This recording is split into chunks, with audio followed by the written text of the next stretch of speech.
Welcome to the Soul Archaeology podcast, a space for connection, resonance, witnessing, and learning.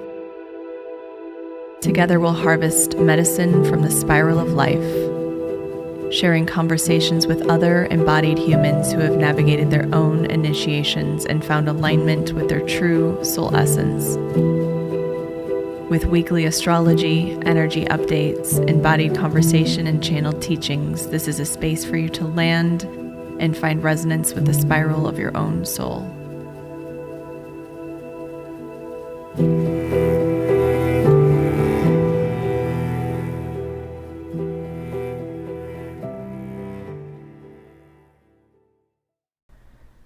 Welcome back to Soul Archaeology. I hope you all enjoyed the episode with Kristen Erlacher about Saturn. That was such a fun conversation and such a deep dive into Saturn, Capricorn, and Aquarius, and really getting to examine how this plays out individually and collectively for all of us. She's such a deep well of wisdom and really is a student of the modalities that she studies. I should say a very good student of the modalities she studies, and it really shows, it was so fun to have her on, and I'm always intrigued by her insights and how she interacts with the energy that's manifesting. I know it's been an absolutely wild, huge week. I can't tell you how many people have reached out and said that it was perhaps the most intense or challenging week they've ever experienced in their lives, and that makes a lot of sense. We had the interaction of Mars and Pluto, and then last Monday that really started to build throughout the week. And then on Friday, we had a stellium in Aquarius, and Venus began to interact with Pluto and Mars together. So it was very volatile, and it was sort of that fire and flame to activate and open what's held within us that holds resentment, anger, frustration, the things that make us play and feel small. And what I've noticed with my clients over the last few weeks is that when we begin to soften and acknowledge or indicate to the universe, signal to the universe that we're ready to enter those spaces, we receive the activation, and it comes, through something on our in the physical plane. So something occurs in the material realm that opens us up to this space. And there's a lot of emotion held within these layers. If there's, last week in particular, there was so much coming through as far as our mental programs, because it was Aquarius and we had Pluto activating all of the personal planets that passed through Aquarius over the last few weeks. And what it did is it brought us into our subconscious. It brought us into the spaces within us where we hold charge and memories that keep us held in the past. And I won't dig into that too much because the episode, I think it was 30, was all about that. So I don't want to just keep repeating myself, but there's a lot that was cracked open, and it was even more intense than I could have anticipated. I kind of knew it would be, but to see how it played out for people was wild. So whatever you're experiencing now, it's important to know that when we get cracked open into these spaces, we have everything we need to navigate that space, but it drops us into typically a very young part of ourselves that doesn't feel resourced. So it's important to sort of treat yourself as a child within that space before you go into old habits and patterns of trying to bypass or, negotiate with the thought or shame yourself for it. It's important to self-resource or to co-regulate, to resource with someone else who feels safe and supportive, a mentor, a guide, a therapist, a friend, a family member, someone who you really trust, who feels like a safe person to help you move out of that space of the inner child. Or you might also be noticing a lot of past life activity occurring as well. I'm kind of seeing both, and they typically go hand in hand in the work that I do with people. We're simultaneously accessing the root within this life and past lives and ancestry at the same time. And what's interesting is we sort of slide into another heavily activated week. The whole month of February is quite quite intense. I mean, it's powerful, I should say. It's potent. It holds so much opportunity for quantum leaps, change. And I've been noticing, I've been waking up every night with really intense dreams, all relating to past versions of me and experiences I've had. And I've been waking up doing inner child work, just consistently doing soul retrieval, inner child work, and spending the first 30 minutes of waking with my eyes closed with the parts of me that are processing. We start this week on the 19th with Chiron conjunct the North Node, and I talked a little bit about that in episode 30, knowing that it would be coming up and that it would be activating us as we've entered Pisces season. And it's a little bit of a shift. I don't know if you've been feeling that on Sunday, moving into Pisces season and feeling a softening, perhaps. Aquarius can be a little cold and perhaps even aloof, and it doesn't hold a lot of space for empathy, I guess we could say. And Pisces holds so much capacity for compassion and empathy. So you might notice that there's more empathy available for yourself right now or for others as we navigate this energetically charged month. And if there's not, perhaps that's the space to work within, is to examine where the self-compassion, empathy for yourself or for others is held, and how can you open to that space and soften into it. With Chiron conjunct the North Node, we are dealing with a lot of karmic data. So a lot of soul retrieval, past life work is happening right now, like I talked about before. And the nodes deal with our karma and our dharma. They tell us where we've been, the South Node, where we've been, what we've done many, many, many times, what we've sort of mastered in a way, or really been able to repeat. And the North Node is the opposite. It's sort of our North Star. It's the energy we're meant to lean into this in this life. And so it doesn't feel necessarily comfortable or familiar depending on what other planets or placements you have in the sign of your North Node. But it can definitely feel,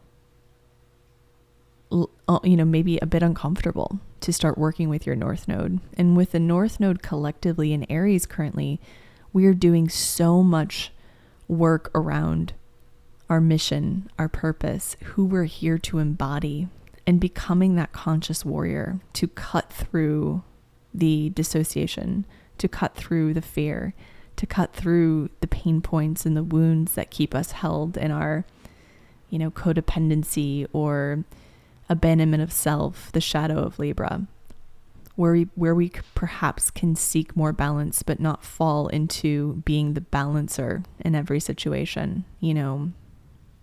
Aries can really represent primal energy that's held within all of us, that instinctual activation that occurs when our instinct kicks on and we feel the need to act or to do. And the South Node in Libra shows us where we hesitate to act, where we are afraid to rock the boat, where we need more courage to face what's next. And right now with Mars and Venus in Aquarius, and soon Mercury in Pisces, the Sun in Pisces, and then later on at the end of this week on the 24th, we have a full moon in Virgo. This week is a lot about examining the spaces within us that hold fear programs that keep us outside and detached from our true authentic center of self. On February 19th, we have Chiron making an exact conjunction with the North Node at 16 degrees Aries. And what's interesting is the last time Chiron was conjunct the North Node was 2008 in the sign of Aquarius. And the last time it was conjunct the North Node in Aries was in 1969. So if you think about those 2 years, they're quite radical years. Major transformation, major shifts occurred, especially in 1969. It was, we were in a very controversial war. We were in a social revolution. We had Woodstock occurring. So much was happening during that time. And in 2008, similarly, we had a market crash.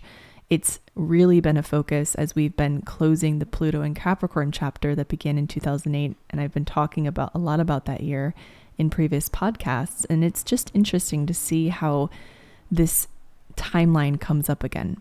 So thinking about where you were in 2008, perhaps where you were in 1969, I wasn't embodied in this form at that point in time. I was maybe in a different form, but thinking about what we were navigating, what themes were coming up.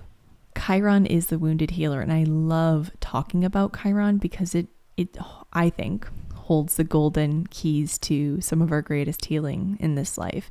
It shows us where our pain points lie, where our core wounds lie, and it shows us what we need to sort of navigate or move through or heal, transmute in order to step into our purpose, our greatest medicine.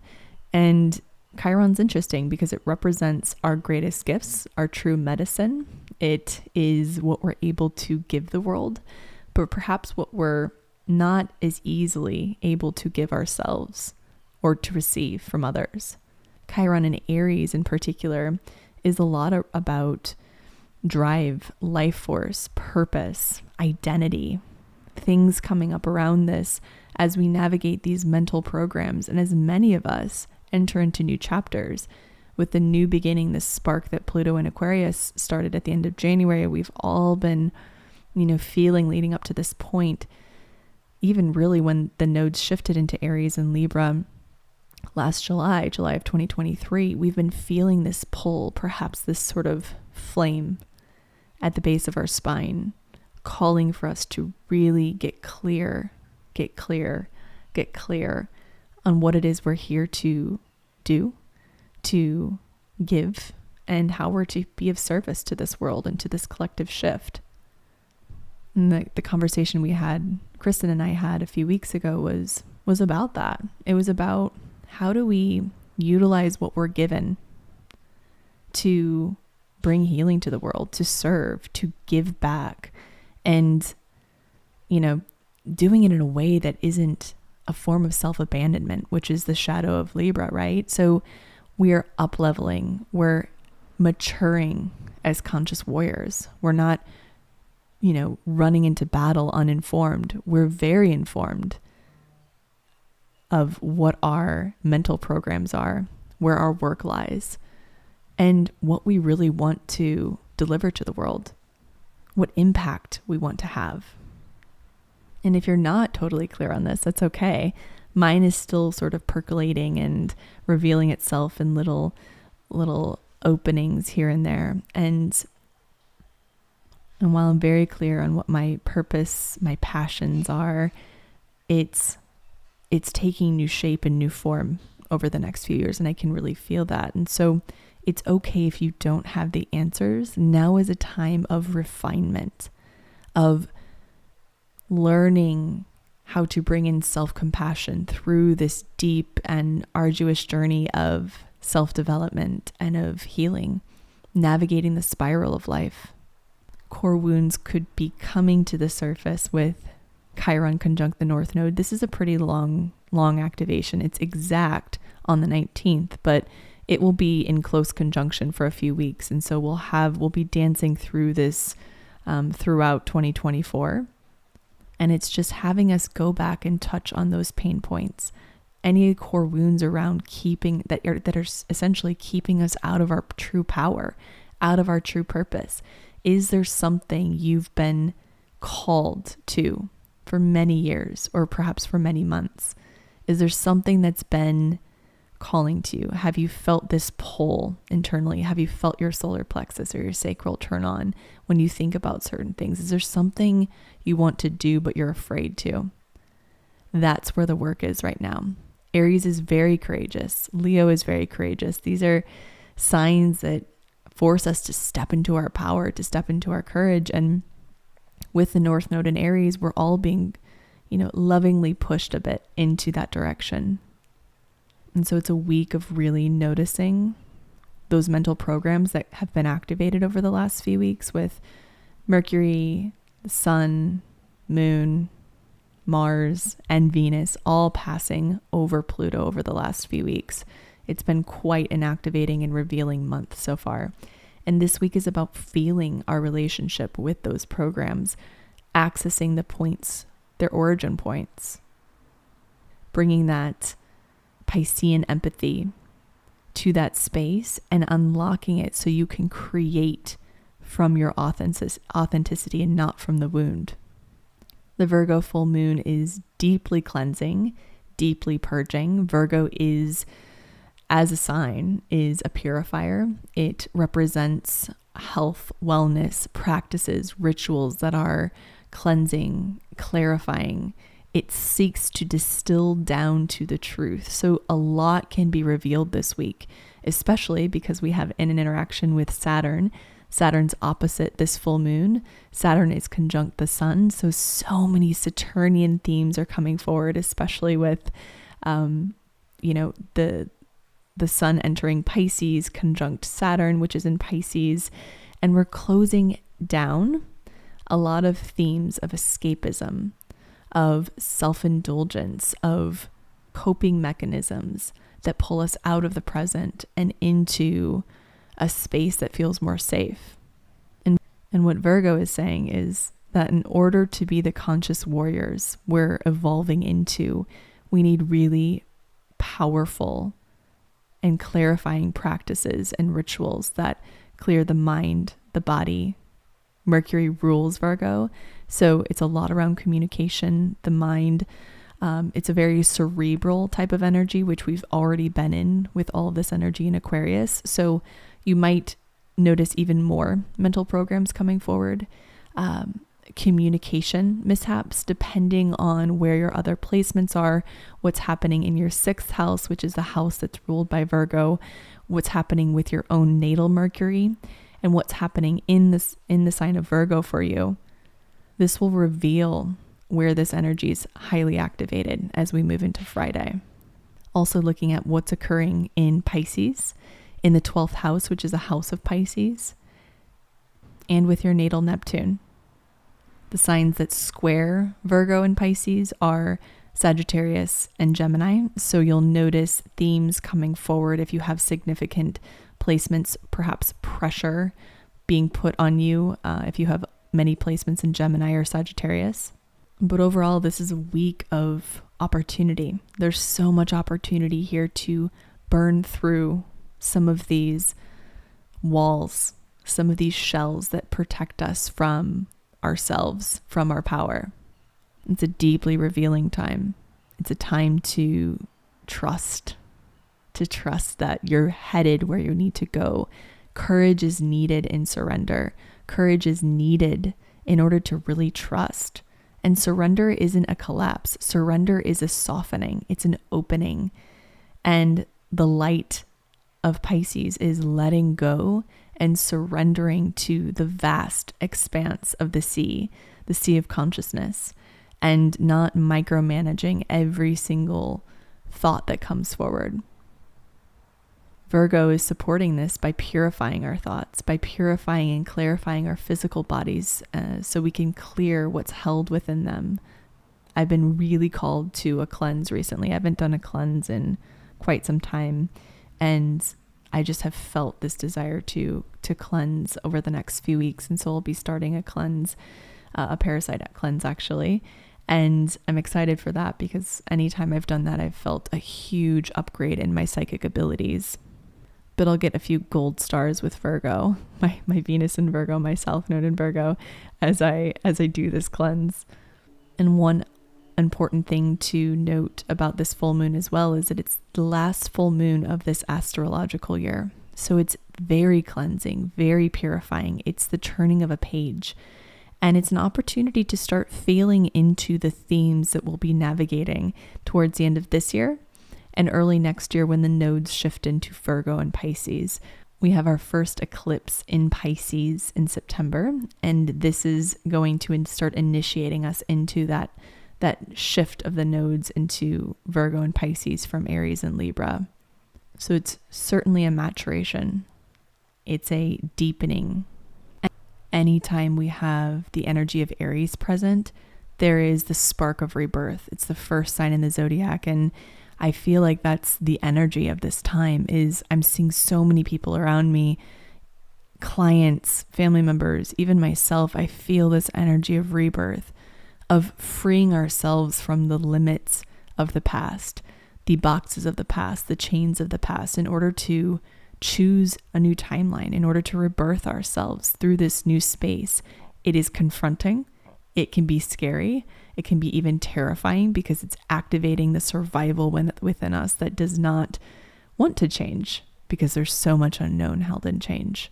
But this is the power that we have, is that we always have every day the opportunity to choose rebirth, to choose new, to make choices, Saturn, that align with our highest and greatest good, to incorporate discipline and also freedom and autonomy and surrender and flow.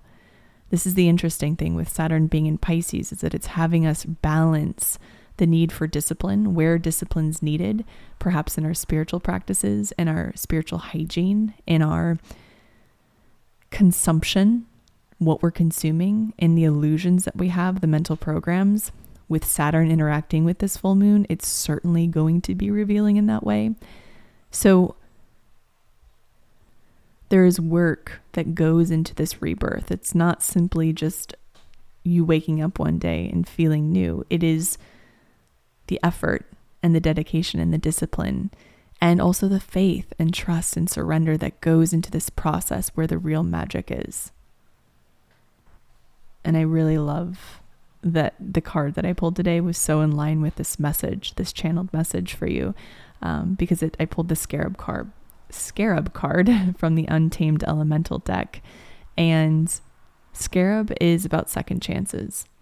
Born of noble bloodlines, Scarab is a bold and dreamlike harbinger of rebirth. The Egyptian god Khepri wears a scarab crown each morning as he calls forth the sun, eliciting a sign of gratitude across the planet for the new day. In his daily work of rebirthing the solar deity again and again, Scarab reflects your own infinite supply of second chances, enveloping you with the possibility of past, present, and future. The cycle of death and rebirth is his gift to our evolution. As a premier companion for second chances, Scarab appears when the material world dissolves. He is here to hold your hand and help you take flight into the uncharted. Life is unstoppable, and every ending comes with a built-in beginning.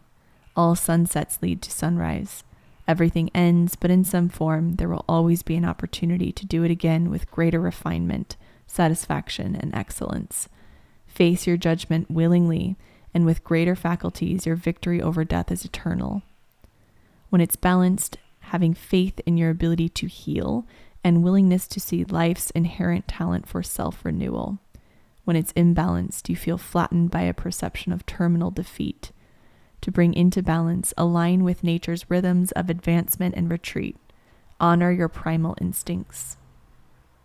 I really love this because I know so many people who have had, a lot of shocking revelations and events that have occurred over the last few weeks. And if this is you, know that there is that built-in rebirth on the other side of an ending.